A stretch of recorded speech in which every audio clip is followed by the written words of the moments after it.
Yesterday, I asked you guys why you wanted to form spiritual habits.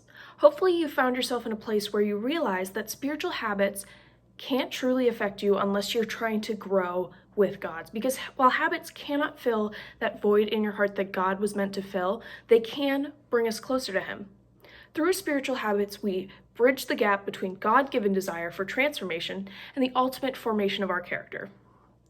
Throughout these devos, we're going to be going through many different practices, and you'll find that if you engage in them consistently, spiritual practices become habits that continually open us up to God.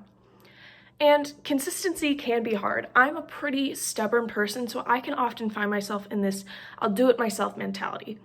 But if I'm not remaining in Jesus and engaging with Him consistently, I can't expect to grow, because habits are necessary.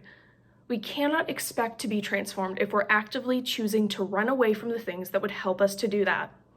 Habits are created from spiritual practices that we consistently participate in.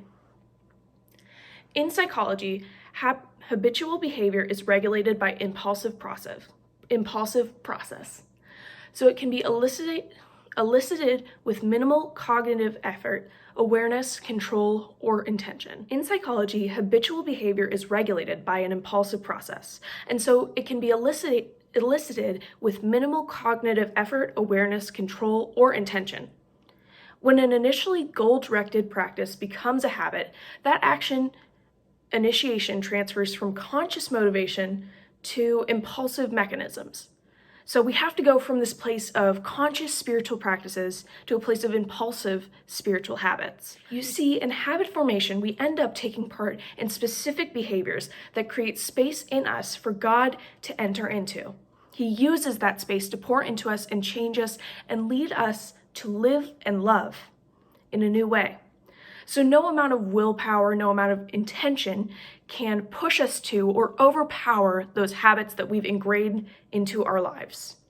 Because habits are vital to developing a vibrant spiritual life, and it's up to us to have habits that will lead us to thrive and become people that God intended us to be.